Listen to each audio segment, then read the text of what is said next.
سین ہے پہنچ گئی تھی۔ وہ طارق جمیل صاحب بیان کرتے ہیں ایک سیدزادی کا قصہ، کہتے ہیں ایک سیدزادی تھی، خامد مر گیا، وہ بیچاری رلتی پلتی فاقے ہو گئے، تو ایک دن ہجرت کر کے خراسان چلی گئی۔ والی خراسان کے پاس جا کر کہنے لگی سیدزادی ہوں، اولاد رسول ہوں، بھوکی ہوں، بچوں کی رہائش کہنے لگا یہاں ہر دوسرا آدمی کہتا میں آل رسول ہوں۔ وہ پریشان ہوئی، کسی نے کہا وہ جو پارسی ہے نا آتش پرست بڑا سخی ہے، اس کے پاس چلی جا۔ اس کو جا کر بتایا میں آل رسول میں سے ہوں اور میں پردیسی ہوں، مجھے ایک دو رات کا ٹھکانہ چاہیے جب تک کہ میں اپنا کوئی روزگار نہ بنا لوں۔ والی خراسان سو گئے تو خواب دیکھتے ہیں کہ میں جنت میں پہنچ گیا، ایک بہت خوبصورت قصر ہے، محل ہے، اس کے سامنے کھڑا ہوں اور اس کے دروازے پر رسول اللہ صلی اللہ علیہ وسلم کھڑے۔ میں نے پوچھا اللہ کے نبی یہ گھر کس، یہ محل کس کا؟ کہا ایک مسلمان کا۔ کہا میں بھی تو مسلمان ہوں یا رسول اللہ صلی اللہ علیہ وسلم۔ کہا تو گواہ لے کر آ کہ تو مسلمان ہے؟ رات میری بیٹی تیرے پاس آئی تھی اور تجھ سے کھانا مانگا تھا تو تو نے کہا تھا سیدزادی ہونے پر گواہی لے کر آ، اب تو مسلمان ہونے پر گواہی لے کے آ۔ یہ ہڑبڑا کر اٹھا کہ تو بڑا ظلم ہو گیا۔ لوگوں سے پوچھا وہ عورت کہاں گئی؟ کہا پارسی کے گھر۔ صبح صبح جا کے دھم دھم اس کا دروازہ پیٹا، وہ باہر نکلا۔ کہا جو مانگتا ہے مانگ لے، یہ مجھے واپس کر دے، یہ خانوادہ رسول مجھے دے دے۔ کہا حضرت بن دیکھے سودا کر لیتا، لیکن اب دیکھ چکا ہوں، اب سودا نہیں ہو سکتا۔ کہا کیا مطلب؟ کہا جو خواب آپ دیکھ رہے تھے وہی میں دیکھ رہا تھا۔ دونوں سین اکٹھے چل رہے ہیں، بلیوٹوتھ ہے پرانا، آپ کے جوال میں آج آیا، یہ پرانا بلیوٹوتھ ہے۔ جو خواب تم دیکھ رہے تھے وہی میں اچھا اس نے بتایا نہیں کہ میں نے خواب دیکھا ہے، اس نے بتایا نہیں کہ میں نے خواب دیکھا ہے، یہ صرف خاندان مانگنے آیا۔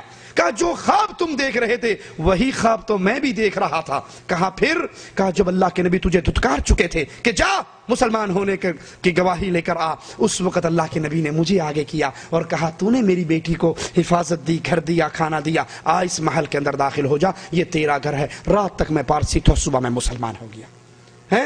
تو خان صاحب پچھلا سین بیان کر رہے ہیں کہ ماں جہنم میں لے کر جائی جا رہی، اور شیخ صاحب اگلا سین بیان کر رہے ہیں کہ وہ جہنم میں جل رہی تھی، تو انہوں نے دل ہی دل کے اندر وہ ایک نصاب 70,000 کا پڑا ہوا اس کی ماں کو بلٹی کر دیا، تو فوراً ٹھٹھا مار کے ہنس پڑے۔ کہا چچا میری ماں کو دوزخ کے عذاب سے ہٹا دیا گیا ہے، وہ جنت کی طرف جا رہی ہے۔ یہی عقیدہ علم غیب کا کہ ہمارے پیروں کو، ہمارے بزرگوں کو، ہمارے بڑوں کو اس دنیا میں رہتے ہوئے ساری باتوں کا علم ہو جاتا ہے۔ جنت جہنم ان کے سامنے، کائنات کو اپنے ناخن کے اس انگوٹھے میں دیکھتے ہیں، ہر چیز کا انہیں علم ہے، جو ہونا ہے اس کا بھی علم ہے، جو ہو چکا ہے اس کا بھی علم ہے، جو ہونے والا ہے اس کا بھی علم ہے۔ اور رسول اللہ صلی اللہ علیہ وسلم کے پاس 70 قاری مانگ کے لے جانے والے لے جاتے ہیں، انہیں شہید کر دیا جاتا ہے، تو نبی کو یہ علم غیب کیوں نہ ہوا؟ لا حول ولا قوة الا باللہ۔ قرآن حکیم کی اس آیت پہ غور کیجئے، انک لا تسمع الموتى ولا تسمع الصم الدعاء اذا ولوا مدبرین۔ اے نبی کریم لا تسمع الموتى، آپ مردوں کو نہیں سنا سکتے، آپ بہروں کو بھی نہیں سنا سکتے جب وہ پیٹ پھیر کر واپس چلے جائیں۔ یہ قرآن کا فیصلہ ہے، اپنے نبی سے اعلان کروایا ہے۔ لیکن ملفوظات احمد رضا خان بریلوی صفحہ نمبر 89 صفحہ پر بیان فرماتے ہیں، کوئی سوال کرتا ہے مرید کو بعد وفات شیخ قبر پر کس طرح ادب کرنا چاہیے؟ ارشاد 4 ہاتھ کے فاصلے سے کھڑا ہو کر فاتحہ پڑھے، جس طرح اس کی زندگی میں ادب کرتا تھا اس کے سامنے سے ہو کر آئے، منڈی کی طرف سے موڑ کاٹ کے نہ آئے۔ کیوں؟ کیا فائدہ ہوگا؟ کہا جب سامنے سے آئے گا مردے کو دیکھنے میں آسانی رہے گی کون آ رہی ہے، اور اگر پیچھے سے آئے گا اس کو مڑ کر دیکھنا پڑے گا اور تکلیف ہو گئی۔ ابے مٹی سے کھائی ہوئی گردن مڑے گا ٹوٹ بھی جائے گی، اس لیے مہربانی کرو جب جاؤ سامنے سے آیا کرو۔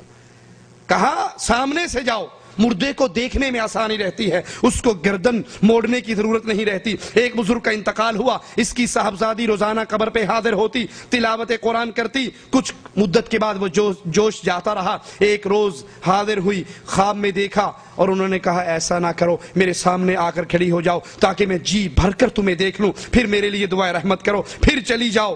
ایک بی بی نے مرنے کے بعد اپنے بیٹے کو خواب میں آ کر کہا میرا کفن ایسا خراب ہے کہ مجھے اپنے ساتھیوں سے شرم آتی ہے، پرسوں فلاں آدمی آ رہا ہے۔ لا حول ولا قوة الا باللہ۔